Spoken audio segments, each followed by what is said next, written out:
Social Security is a better investment than stocks. What? You're riding with Biden? I'm going to prove it to you here. Now, you might not want to hear it, but I'll show you the numbers, and you'll say, ooh, that guy Josh makes sense. All right, before we get started, got to wear my B shirt. Why? Because the Bruins are playing Game 7 against the Maple Leafs tonight, which I won't be watching because I'll be doing a live stream, and I can't watch because if I did, I would go insane watching the Bruins. Anyway, the Bruins will be the only team in Major League Baseball, NBA, or NHL, if they lose tonight, who's lost 2 consecutive series when they were up 3-1. Last year, they were up 3-1 against Florida. Marchand had a chance to put him away in Game 5, and he missed with like 4 seconds left in the third period. And the Panthers came back and won that game. They won Game 6, and they won Game 7 in overtime too. And just basically sliced all of our throats and threw us off the building. It was crazy. The Bruins lost Game 5 in overtime. Against the Leafs. So they won Game 1, lost Game 2, won Game 3, and Game 4, lost Game 5 in overtime at home. What happened last year? Won Game 1, lost Game 2 at home, won Game 3, won Game 4 on the road, lost Game 5 in overtime, lost Game 6 on the road last year and this year. Is literally repeating itself. Now, on the other hand, the Toronto Maple Leafs have lost like 6 straight Game 7s. So they're up against it too. So both fan bases are, anyway, so come on. I'm actually predicting the Bruins are going to come out heavy tonight and win going away. 5-1 is my prediction, which scares me because normally I don't pick my teams to win. I can't see the Bruins losing tonight. All right. Enough of that. So let's go into this. I can only hear so many people, would you get to the point? Nah, dude, I don't want to get to the point. Get the point. I got to talk to bees, baby. Come on. Come on, man. Spoked wheel. Spoked wheel. All right, the spoked bee, spoked bee. All right, so let's talk about Social Security. So let's say you're sitting there right now, and you're 62 years old. You're going to say 62 years old. You say, I want to choose Social Security. I got to think about when to take Social Security. Your PIA is $3,000 a month. PIA is just your primary insurance amount, the amount you get at your full retirement age. All right, so you're looking at your Social Security statement and say, all right, I'm going to get $3,000 a month, but if I take it now, it'll be reduced by 32%, so it'll be $2,400. All right, that's early. If I take it with delayed earnings credits, that'll be at 70. Delayed earnings credits at 70. It will be what I write down here, $3,720, because it's 24% above your PIA. And that's what everyone's going to sell. They're going to say, all right, well, I could take it for $2,000 now, or wait 8 years and take it for $3,720. And if I wait, I need to go get my calculator. Hold on just a second. Hold on, man. And if I take it now, what can happen? I can allow my stocks to grow and grow and grow and build more net worth, more equity. If I wait, I got to pull down my stocks, right? And so that's what people are going to say. I don't want to pull down my stocks because my stocks will give me a better rate of return. They're missing a point, a crucial thing here. So you take the 2040, you put that as a positive minus in your financial calculator, 2040 present value, 0 payment, 8 is our N because we're going to wait 8 years to see the difference, how much the rate of return would be if we take it early versus we take it later, all right? And then we're going to go 3720 is our future value, and that gives us an interest rate of 7.8%, basically, 7.8%. Interesting. What that doesn't show is the COLAs that come with it. So let me show you what I'm talking about here. We're going to go to Right Capital, and we're going to look at David and Susan's sample. And we're going to show you guys something here. We're going to go to retirement. And what we're going to show you here, cash flows. Current plan, summary.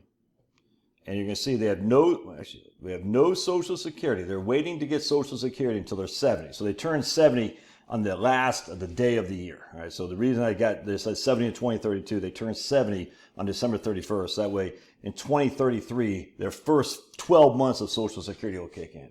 So you can see their first year of Social Security, if they wait until they're 70, is $78,450.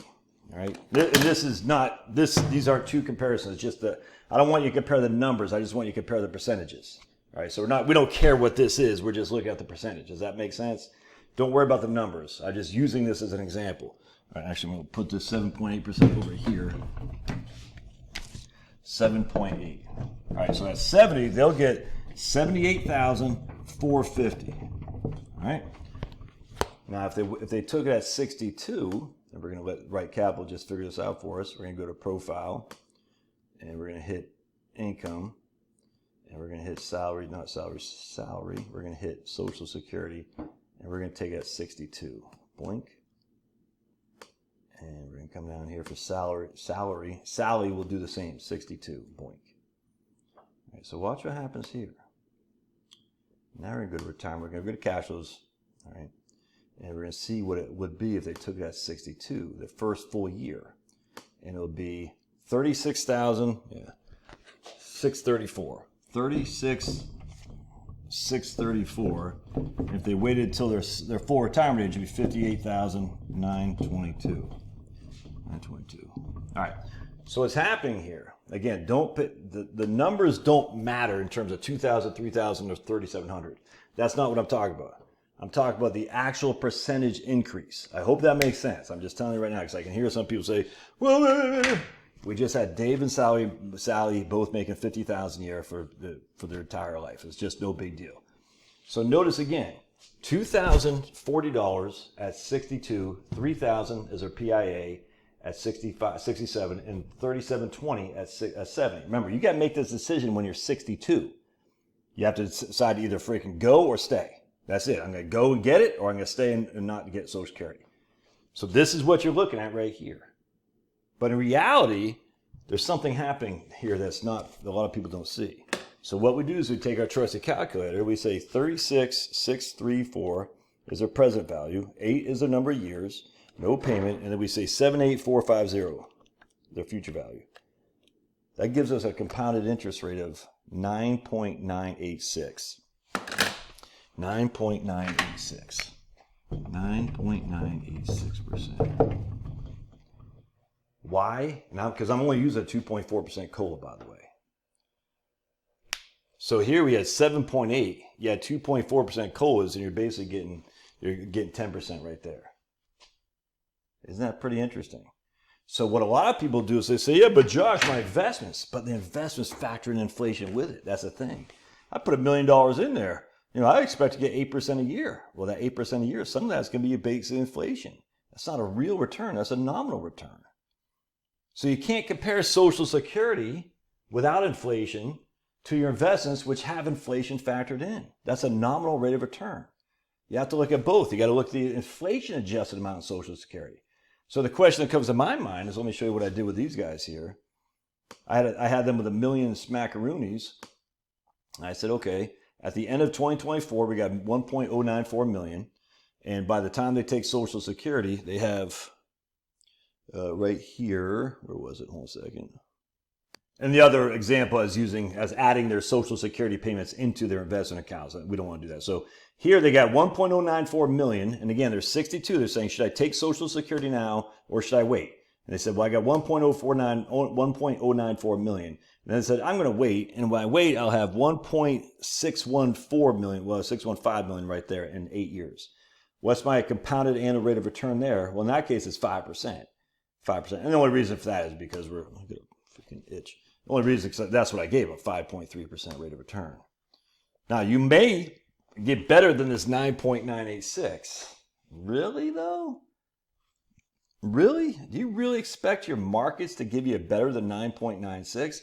Now, you can make an argument of 7.8. Historically, that's pretty good, but I think the markets will do better. But you're not getting 7.8 by delaying Social Security. You're getting 9.986 because you got to factor in the cost of living adjustments that go with it.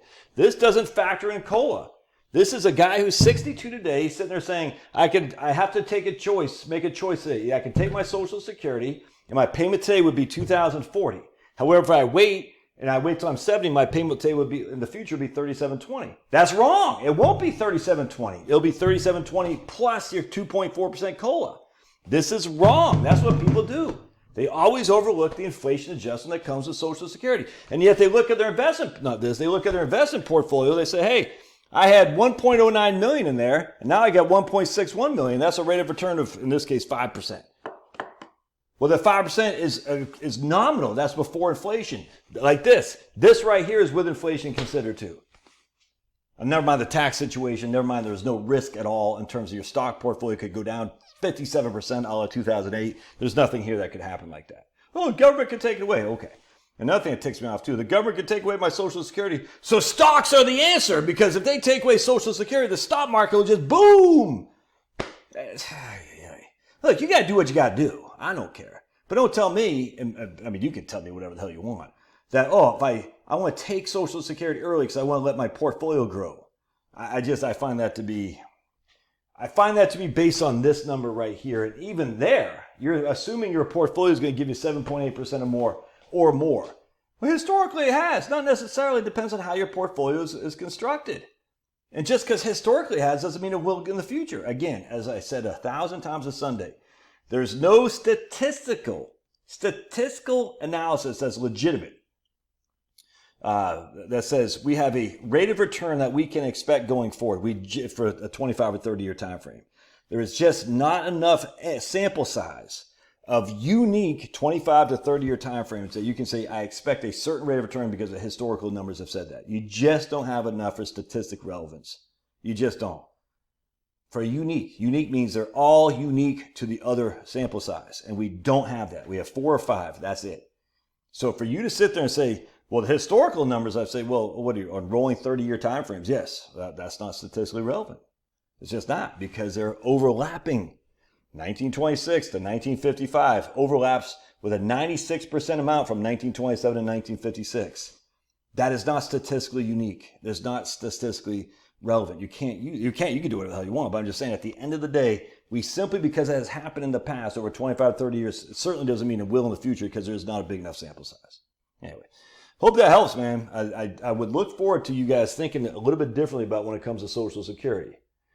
9.986 versus 7.8. Both are actually quite good. I'm only expecting the stocks to give us, in this case, I'll share with my expected rate of return on when I do financial plans, 5.3 on a 60-40 portfolio. Oh, with a standard deviation of 10. And what that standard deviation means is that'd be a 25% decline on any given year. 25%. What Social Security's decline? Nothing. All right, love your thoughts. God bless. We'll see you live streaming tonight at 8 p.m. Eastern Time. Go Boston Bruins, baby. We'll see you.